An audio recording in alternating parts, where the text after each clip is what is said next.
और ये जो सीसेट कटप्पा बन के लोगों की युवाओं की पीठ में छुरी घोंप रहा है, उनके सपनों की गला घोंट की हत्या कर रहा है, इसको बंद किया जाए। ये जो युवा शक्ति की आप बात करते हैं वोट बैंक पॉलिटिक्स के नाम पे, सबसे पहले तो उसको बंद कीजिए कि जब देश का भविष्य रो रहा है तो आप सो नहीं सकते। जब देश का युवा सड़कों पे है तो आप अपने शीश महल में बैठ नहीं सकते। जब देश का युवा दर्द में है, आप एयर इंडिया 1 में विदेश दौरे कर नहीं सकते।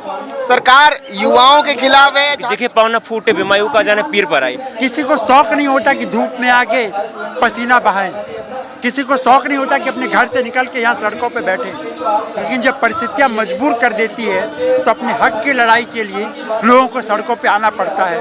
और आज उसी मजबूरी के साथ, उसी दर्द के साथ, दिल में आंसुओं का समंदर लेके हम यहाँ खड़े हैं।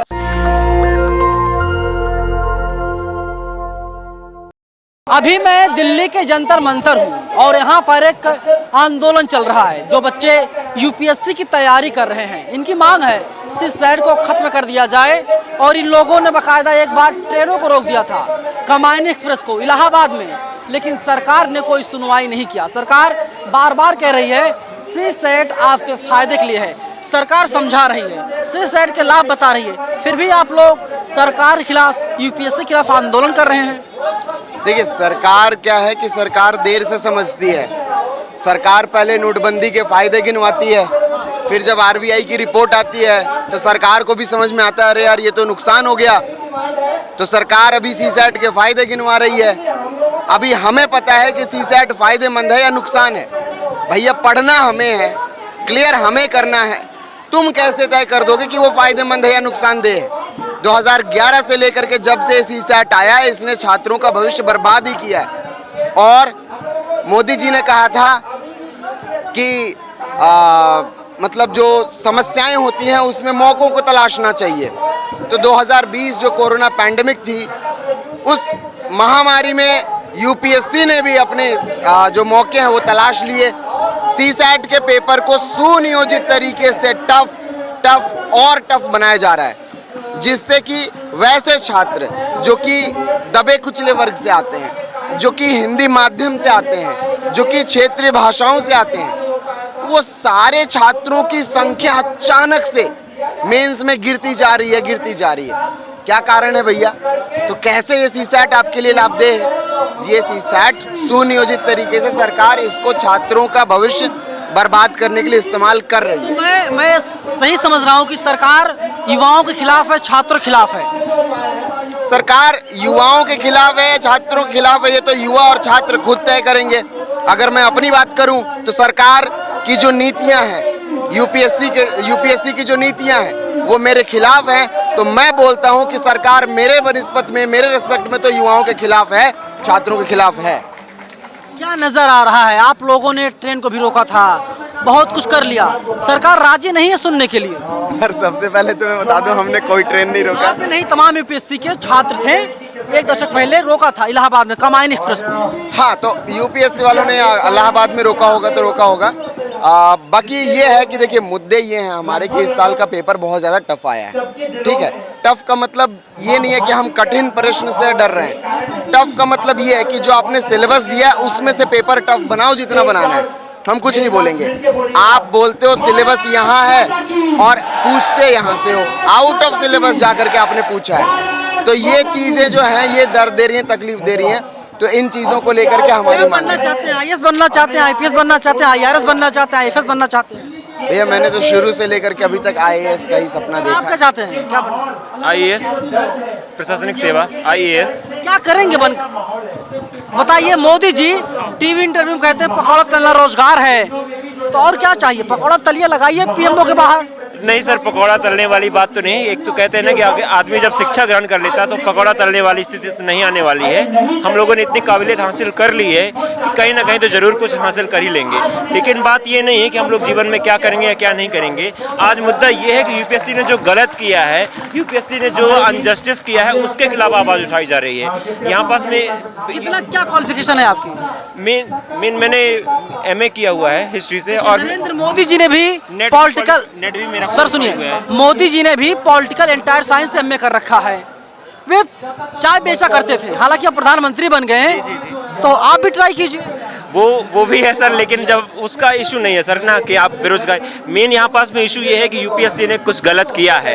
यूपीएससी ने जो सिलेबस उसने बना रखा है उसके अकॉर्डिंग नहीं किया है। इसका इफेक्ट ये हो रहा है कि सिर्फ आईआईटी और आईआईएम वाले ही आ रहे हैं, और इसके कारण से ग्रामीण पृष्ठभूमि के छात्र और हिंदी मध्यम भारतीय भाषाओं के छात्र नहीं आ पा रहे हैं।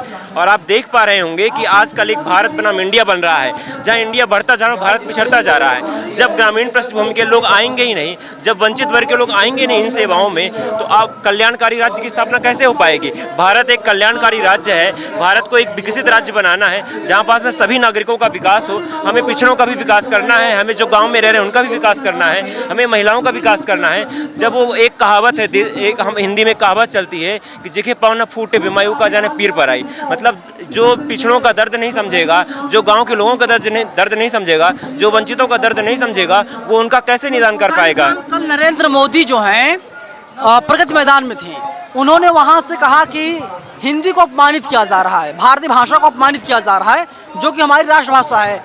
हम गुजारिश करेंगे कि इस पर जोर दिया जाए, जो सिलेबस है इससे अकॉर्डिंग बनाया जाए। बिल्कुल। और सर है क्या ना इशू कि यूपीएससी में अभी भी कुछ लोग ऐसे औपनिवेशिक मानसिकता है, यानी कि जो अंग्रेजों की सोच चली आ रही है, ये संस्था भी उन्हीं के समय बनवाई गई थी, और उन्हीं की सोच से। यूपीएससी गुलाम है क्या? नहीं सर, आप बात ये नहीं हो, गुलाम वाली बात नहीं है, और मतलब ये कि ये 1900 कब्जा है, कब्जे वाली बात नहीं है सर। और सिलेक्शन रेशियो बता रहा है 96% सर इंग्लिश माध्यम से हो रहा है, 96% हो रहा है इंग्लिश माध्यम से, और सिर्फ 4% रह चुका है भारतीय भाषाओं से। और भारतीय भाषा कितने बोलते हैं? लगभग पूरा हिंदुस्तान भारतीय भाषा बोलता है। पापा जी क्या करते हैं आपके? जी जी, पापा जी क्या करते किसान है। हैं? आप क्या करते हैं पापा जी? मेरे पापा जी किसान है। देख रहे हैं आजकल मंत्रियों के, सांसदों के जो बच्चे हैं बैकडोर से बन जा रहे हैं अधिकारी। अब सर उस पर तो वही बता पाएंगे, हम तो उस पर नहीं कह पाएंगे। हम यहाँ पास में यूपीएससी का मेन इशू है, जो हम उसी पे ही बात कर पाएंगे कि यूपीएससी में जो अभी इनजस्टिस चल रहा है, विशेष तौर पर हमारी सरकार। क्या कहेंगे मोदी जी से? मोदी जी कहते हैं युवाओं की सरकार है।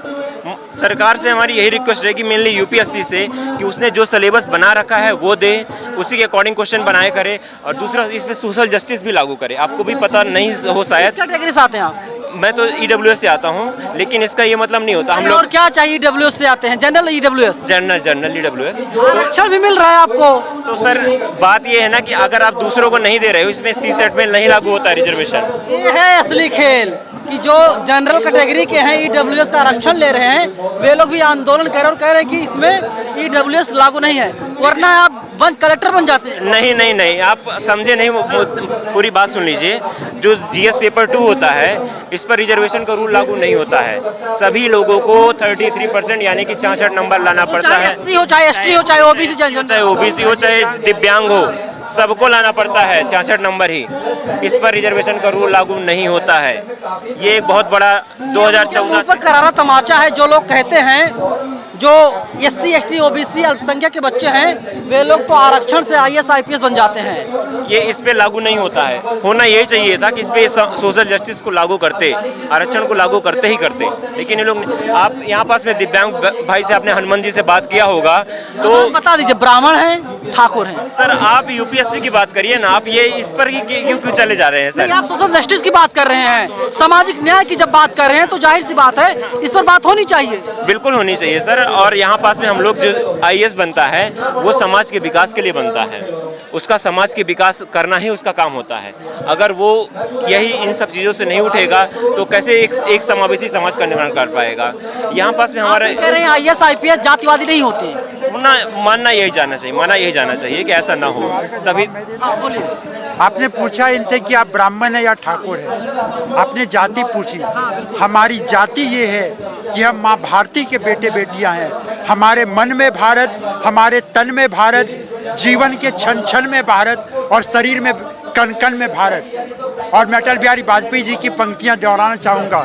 गंगा जी में बहती हमारी अस्थियों को भी यदि कोई कान लगा के सुनेगा, उसमें से भी आवाज़ आएगी भारत माता की जय। हमारी जाति भारतीय है, हमारा धर्म भारतीय है, हमारा मजहब भारतीय है, और हमारा राष्ट्र भारत। मोदी जी भी भारतीय हैं, फिर क्यों नहीं सुन रहे भारतीयों की आवाज़ को?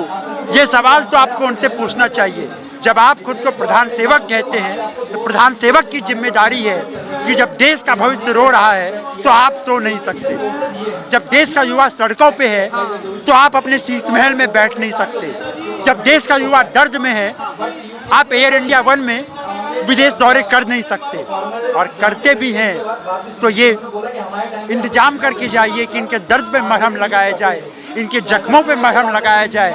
और ये जो सीसैट कटप्पा बन के लोगों की युवाओं की पीठ में छुरी घोंप रहा है, उनके सपनों की गला घोंट के हत्या कर रहा है, इसको बंद किया जाए। ये जो मजाक बना के रखा है इन लोगों ने आउट ऑफ सिलेबस क्वेश्चंस के नाम पे, पैंडेमिक कॉम्पेंसेशन जो जेन्युइन डिमांड है हमारी, कोरोना के कारण पूरे देश में तबाही मची। सालों से जो है कि तैयारी कर रहे हैं आप? सर वैसे तो मैं अपनी बात करूं, हालांकि ये निज मेरा खुद का मामला नहीं है, मैं कौन हूं नहीं हूं मायने नहीं रखता। लेकिन यूपी के सीएम योगी आदित्यनाथ का बयान आता है, कहते हैं कि जो युवा हैं काबिलियत नहीं है उन लोगों में कि वे लोग DM, SDM, IAS, IPS, IRS, IFS, जज कुछ बन सके। देश का एक युवा 30 साल पहले लगभग 20-30 साल की उम्र में इसरो से रॉकेट उड़ाता है, भारत की मिसाइल को डिज़ाइन करता है, और वो व्यक्ति बाद में जाके भारत का राष्ट्रपति बनता है। कलाम साहब, मैं डॉक्टर एपीजे अब्दुल कलाम की बात कर रहा हूँ। और यदि आप ये कहते हैं कि देश के युवाओं में काबिलियत नहीं है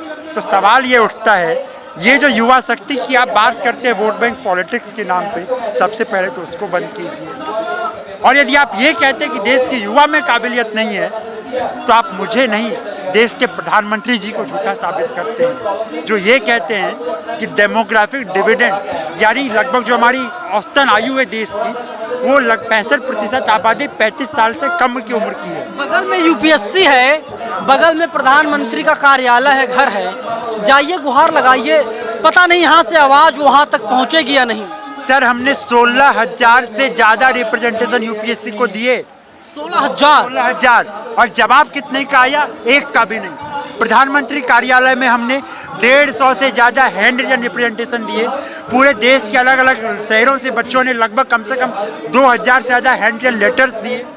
जवाब कितने का आया? एक का भी नहीं। गृह मंत्री कार्यालय में हमने ऐसी बहुत भारी संख्या में रिप्रेजेंटेशन दिए। जवाब कितने का आया? एक का भी नहीं। किसी को शौक नहीं होता कि धूप में आके पसीना बहाएं, किसी को शौक नहीं होता कि अपने घर से निकल के यहाँ सड़कों पे बैठे, लेकिन जब परिस्थितियाँ मजबूर कर देती है तो अपने हक की लड़ाई के लिए लोगों को सड़कों पे आना पड़ता है।